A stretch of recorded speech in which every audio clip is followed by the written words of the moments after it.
Welcome to the Connected Mom Podcast, where we have real conversations helping you to connect more deeply with God, more empathically with your fellow moms, and more intentionally with your child.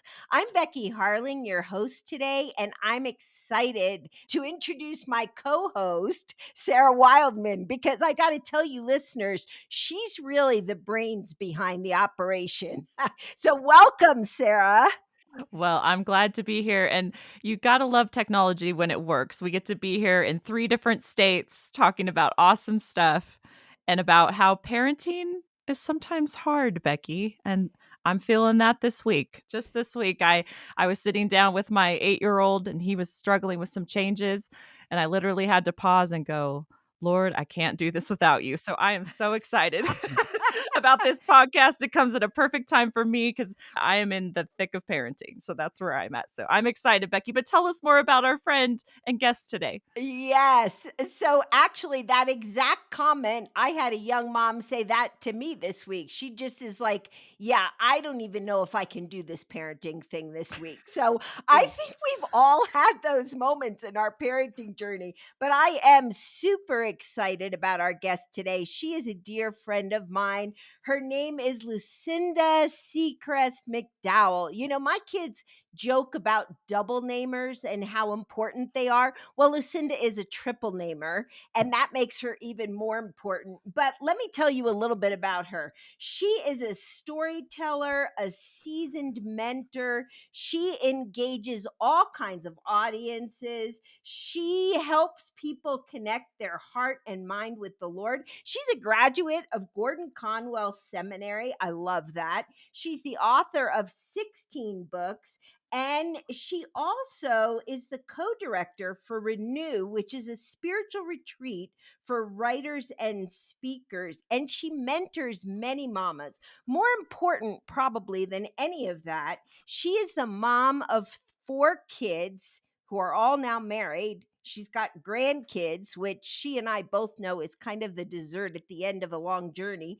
And she's just wonderful. But today, we're going to talk with her about her book, Soul Strong, which I love because if there's anything us mamas need, we need strength. So, welcome, Lucinda. Tell us about your family and what made you write this book. Becky and Sarah, it's a delight to be with you on this podcast. I love speaking to mamas of all ages and especially those young mamas who aren't sure they can make it through today, much less the entire lifetime of their child. So it's great to be here. And I'm particularly appreciative that we're going to be talking about my book, Soul Strong, 7 Keys to a Vibrant Life. You have asked me why I wrote that book. And I wrote that book because so many younger women would come up to me. They would have heard me perhaps speak, or they would just want to chat. They would see my white hair and they would say, how in the world do you do it? And I would go, do what? And they would say, stay positive and faithful and hopeful for so long. And I realized that everyone wanted to know the keys. How do you do it? And I thought, I don't know how you do it. And then I sat down and I talked to the Lord and about what would I say to anybody that asked me that. And I'm a kind of a list girl. So God just gave me 7 areas that I think we all need to embrace in order to live vibrantly. And I wrote it really with people like our daughters in mind, people that want to go forward and stay that way no matter what life brings. So I kind of call it my legacy book, and that's how it came about. I love that. And Lucinda, you have raised 4 kids, one of them special needs, and 3 of them adopted. So tell us a little bit about that journey. Well, we all, perhaps when we're younger and think about being mamas, we have in our mind what that will be like, or even about being married and that sort of thing. You forgot to mention that I do have a husband, but that's okay. I do have the kids and the grands. But for me, motherhood came in an atypical way. And it did come when I got married. I actually waited a long time for the right person, at least for my generation. And so I was in my 30s when I got married, and I actually at that point adopted 3 children, ages 9, 7, and 4, and they were siblings. And so they weren't babies. And that was just a real sort of big jump into a whole new life. And 5 years later, I was considered an older mother when I gave birth to our 4th child. But I do like to say that I have 3 of my kids are adopted, but I forget which ones. Because in God's grace and mercy, He blended us together as a family, but it did take many years. So, every family has its own challenges. And I would say for sure that my oldest son, who was born with special needs, that has definitely flavored our entire life. Mike and I've been married for almost 39 years, and having your oldest child with special needs and then 3 others, um, it brings a whole new look to the family dynamics. I'm so glad that we have more than just Justin. I've met so many special needs families who are so overwhelmed that, they ended up just having that one child. And that's certainly, God puts us in families. My family just happened the way it happened too. But He has brought a lot. It has taken a lot of my learning how to embrace small victories. Now, we have to do that as a mama anyway with littles. You have to realize when I became a mother, they were 9, 7, and 4, but my 9-year-old was lower functioning than my 4-year-old. And so just learning how to do this was a challenge. God was so faithful. And Justin is now a young man, and he is an overcomer. And I think back to those early days, and so often people will ask me, when I was trying to mother him, they would say, what are your hopes for him? And I said, we're just trying to get through today. But we did what we did was what we did with all of our other children. We taught the same. We exposed him to everything. We were in ministry at that time. We were with InterVarsity Christian Fellowship and had college students over all the time and internationals. And of course, he was in special ed, and I even took many classes to learn how to advocate for him. I have worked with him every day of his life for reading, and he does read at about a 3rd grade level. And I don't know if anybody out there needs to hear this, but there's a translation of the Bible called, all of a sudden I lost the name of it. I'll think of it. It's all 1-syllable words. So this wonderful Bible Justin has, and like I said, even though he's an adult, he has a great Bible that he can read with the 1-syllable words. And he loves the Lord. He's worked at Red Lobster for 26 years. And so we're grateful for who he is as a person. But it was hard and very discouraging at times.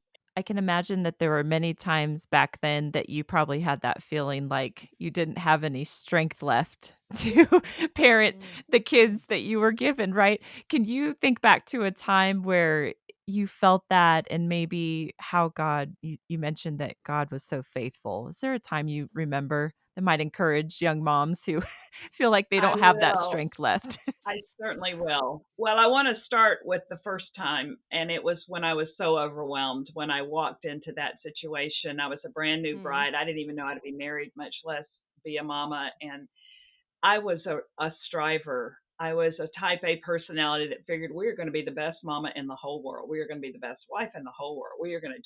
I'm going to make up for the years that these children, when their first mother died, I'm going to make up for all of that. And I'm going to be super mom and da da da da da. And I tried to literally do everything. I had 3 kids in 3 different schools, but I tried just to totally overcompensate. And I crashed and burned. I really imploded inside emotionally, even, mentally.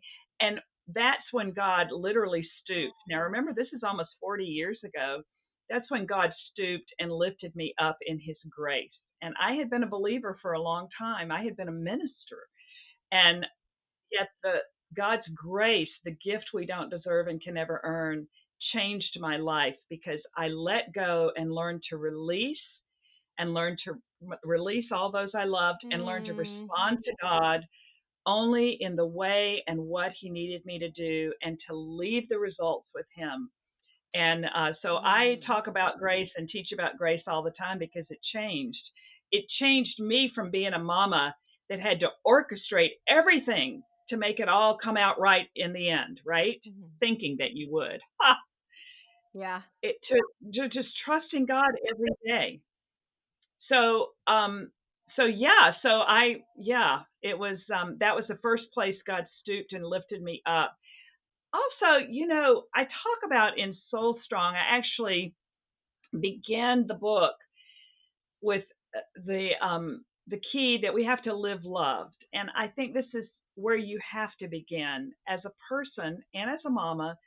You have to come to terms with God's love for you and receive that as your total identity. Yes. Because if you don't have that foundation that I am the beloved of God, then you are going to spend the whole rest of your life grasping for others to put meaning in your life. And you might do it with your husband or with your children or with your job title or whatever. So I do begin Soul Strong with we have got to learn to embrace that we are, first of all, loved and we are the beloved. And out of that, we move forward and try to Mm. accomplish these things, but not to earn the love. Lucinda, I love that you start the book with that one because I do feel like that is so essential, and it's really essential for moms because if their identity is tied up in how their kids behave, it's going to be a problem. If their identity is tied up in whether or not their kids walk with the Lord as adults, it's going to be a problem, right? Because even though we do our best to parent our kids, some choices are completely up to them and we're separate. And so our identity needs to be completely grounded in the love of God. And so I love that that's the first key you give to a vibrant life. What are some of the other keys that you talk about in Soul Strong, Lucinda? What are some other keys that mamas really need to stay strong during this long journey of parenting, because it's not a short journey, right? It's not a sprint. It's a marathon and it goes on for a lot of years. And so what are some of the other keys you give in the book? The second one in the book is called Be Authentic. And I basically just want to lift up how all of us Mm. as women just need to learn who we are, who God created us to be, who he called us to be, and then we need to do that. Mm. You know what I mean? And do it Mhm. in our flavor, from what the way we're wired to the way we dress to the way we think to how we reach out. And the more we can get in touch with that, I have to tell you that that's the key to a great life because you know what you do well and who you are, but you know who you aren't. And I think we spend too much time trying to be Yeah. something or someone we aren't. So get rid of that. Now, how that affects child raising, I tell every time I speak to young mamas, I say the most important job right now is get to know who your child is, how God created them. I have one of my children Mhm. was literally created brilliant from the get go. I mean, just brilliant. Not that she was smart. She's just everything is just and I had to learn how to do that as well as I mentioned my other child. I had a child that was created musical and I had to learn how to, how do you hone and do all that. So, and then encourage them to be who God created them to be. And guess what? It may not be who you wish they were. Meaning, career wise or even personality wise. But that's not our There's job. truth. We are not living our lives through our children, are we?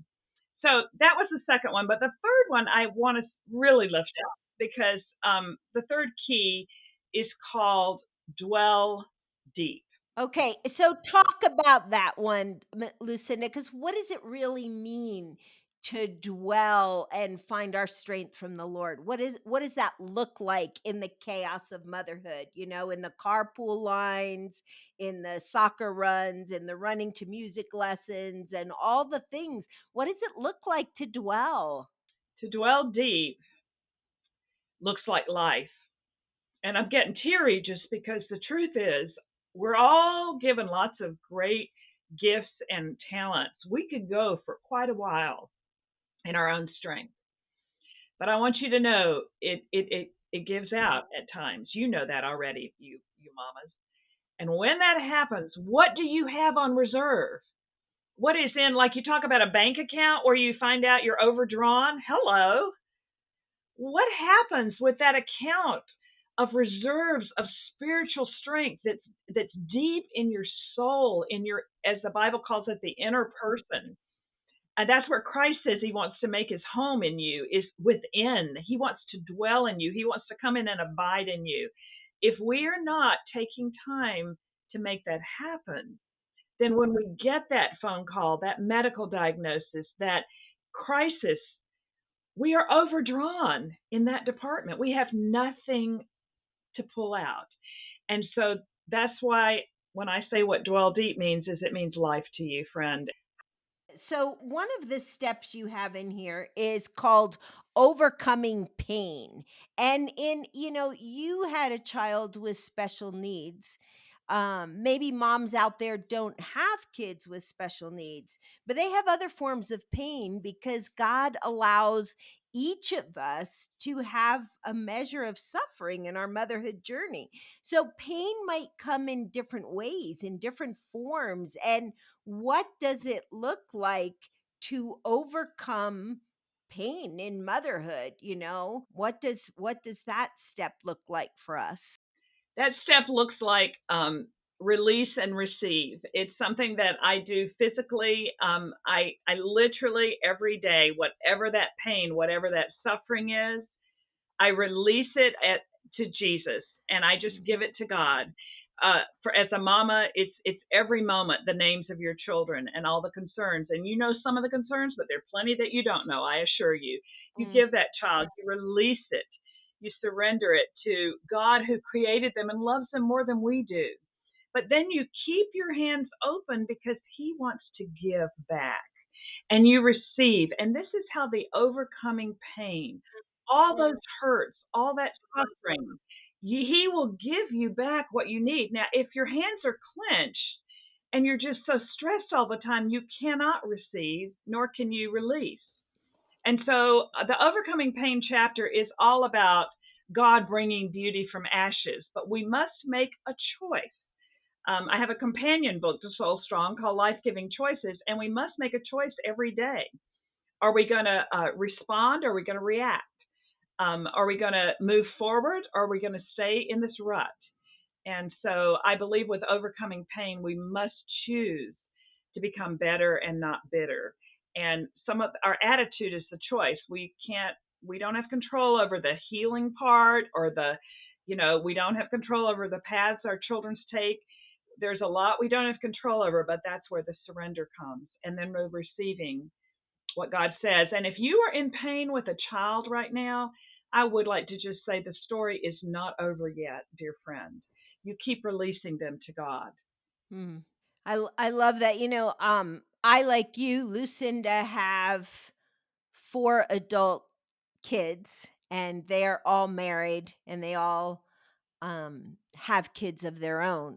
And one of my daughters was talking to me just the other day, and she was talking about, like, when does it get a little easier, mom? And I was thinking, motherhood is really never easy. There's always another child, grandchild, son-in-law, daughter-in-law. There's always more to pray about. But prayer is such a gift to us as mothers because it releases our anxiety about what might be going on in our kids' lives. But God also chooses to answer those prayers perhaps in ways that we can't even conceive of right now. And I know a lot of moms out there maybe have kids that are far from God right now. That's not been my experience, and so I am grateful for that. However, I talk with a lot of moms whose kids are very far from God. And how does prayer help the prodigal? Well, thank you. Pray always is actually my fourth key in the book. So I am, and that's one thing I've really, just to say, appreciated about all of your work, Becky, is it's so grounded in the Word, and the prayer and Mhm. praise is so essential. Thank you. But I tell mamas that there is one gift you can give your child that probably no one else will ever give them. Maybe one or two other people, maybe a daddy, maybe a grandmama, but one thing you could say to your child and give to your child is that you can say every morning when you awaken, I have already prayed for you by name and lifted you up to the Lord's throne of grace. And you Yes. and I both have had kids probably that lived all over the world in different time zones, but I always told my children that. And by the way, my sons are not married, but my daughters are. When my daughters married, I told their husbands that, I call them my sons now. And I said, this is a gift I've given my kids all these years. And you need to know that not a day will you wake up when I haven't already prayed for you. Now, Mm. I don't know and won't know till eternity if that meant anything to them. That's not something people say, oh boy, I was so glad. But I will tell you, friends, that that is the best job that is one of the essential job of a mama. Okay. And praying to God is simply conversation with him. And Mm. if you don't know how to Mm. pray for your child, you just lay her name before the Lord, lift her up. I had a phone call from one of my grown children this morning, and they just needed to talk for 30 minutes, and they needed to listen. And at the end, when I prayed with them, they just said, thank you so much. I just needed that. And now my children are in their 30s and 40s. So let me just tell you, I appreciate that. And so prayer is so important. And when our kids were growing up, all of our kids went to public school, and we prayed with them every morning before they left for school. We prayed for their teacher or teachers by name with the child. And we live in New England, and we lived in Seattle, in places where it's not the Bible Belt, where I grew up in the South. And teachers at the public schools would hear about that. I'll never forget when one of my sons went into another grade. The teacher says, "Are you that mama that prays for the teacher every morning?" Well, I can use all the prayers I can get. And so what has happened over the years is it was such a habit that every time I talk to a child on the phone, I end in prayer, whether they want me to or not. I mean, if they say no, I won't. But you know what I mean? In other words, it's this natural way of life. It's not a prayer life, it's a life of praying all the time. And my kids are just aware that I just say, well, let me pray about that, or let's just do this. And you can do it very comfortably. And you're Mm. training them that they can stop in the middle of the subway and pray. Lucinda, these are all really so helpful, and I definitely relate with that with children in public schools. What a beautiful legacy you've Mm. instilled. Um, but I I know this might kind of come out of left field, but I think that we in our world often value strength in other ways, right? I mean, there's the fitness part of strength. There's the Mhm. are you a good cook? Are you strong in the kitchen? Whatever. But why would you say, kind of getting back to the title of your book, why is the soul really the focus of what should be the strongest in our life? Can you tell us about that? Yes, I can tell you our strength in the other areas, the upfront strength, the stamina, all of that sometimes can vary. It doesn't just have to do with age. Yes, sometimes, as we age, there are areas that we have greater limits, but it's not even just that. Your strength physically can change at the drop of a hat, no matter what age you are.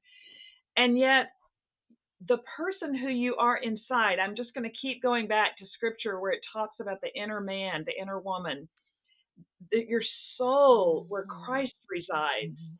is where the Holy Spirit wants to empower you to do things you could never do, to say, to be, to give you insight, to nudge you, to be that empowering from within.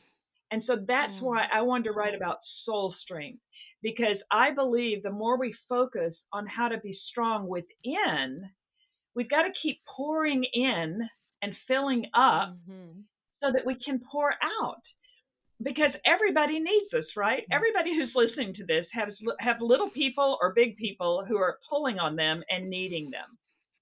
But, you know, and we all have to learn about limits, and that'll be mhm. another podcast. Yes. But here's the thing: how can we pour out if we are not filled up? And that's why it must be the strength that Mm, begins in the soul. And the soul, I'm not trying to be real woo woo or anything, but the soul is the inner person, who we are. It's where Christ wants to live inside, and he wants to fill that up so much that it bubbles over. It will change our countenance. It will change our attitude. It will change our demeanor, and it will change. And even if I just immediately became crippled and whatever, I mean, look at Johnny Erickson Tata, who's one of my amazing heroes in life. She's been a quadriplegic for 55 years, and yet look how strong she is in the Lord. yeah, yeah. Well, we are almost out of time, Lucinda, but I really want to recommend your book to our mamas. Listen, Soul Strong is written well, it's easy to understand. You could take one key for each week and do it over 7 weeks. I know a lot of you, especially those of you that are in the toddler age, maybe you don't have a lot of time to read. This is not a hard book, but this is a profound book. And if you want to be strong 20 years from now to face whatever God allows in your life, I can't recommend this book strongly enough. And so, and then I want you to connect with Lucinda. Lucinda sends out an amazing blog newsletter. You send it out once a week, right, Lucinda? I read it. So I Oh, think it yes. comes on. Wednesday morning. Yeah, and so sign up for Lucinda's blog. We're going to have her website in the show notes, and we want you to connect with her because we need women that are a little further along than us, especially in the journey of motherhood, because some days are just complicated and hard. And yet you can make choices now on how you're going to connect with God, especially as I look at where we're recording this right before the new year. What a great way to begin 2023, to make that decision. Hey, 2023 is going to be the year where I'm going to go deeper in my connection with God. And this is a great way to do that. Read this book, Soul Strong, get into the Word of God with Lucinda, and then for sure make prayer a way of your life. I'd love to hear from any of you. So see you hopefully on the socials or on my blog, and I want to thank you for that. And I don't know if we have time, but I really would like to end with a blessing. Is that possible? Yes, I would love you to end with a blessing, and then I'm going to do a wrap up. I was just getting ready to ask you that, Lucinda. So go ahead and bless our mamas if you would. The Lord bless you. The Lord keep you. May his love ever always surround you, Mm. protect you and guide you in all that you do. My prayer for you. Mhm. Amen. Amen. Thank you, Lucinda. That was beautiful.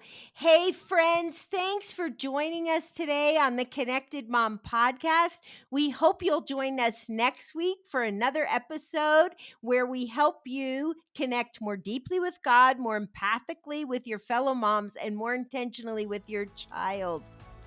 Join us next week. And hey, if you get a chance, would you leave a rating on our podcast? Because that definitely helps get the word out. And we want more moms to connect with us here at the Connected Mom Podcast. Thanks so much. We'll connect with you again next Thursday.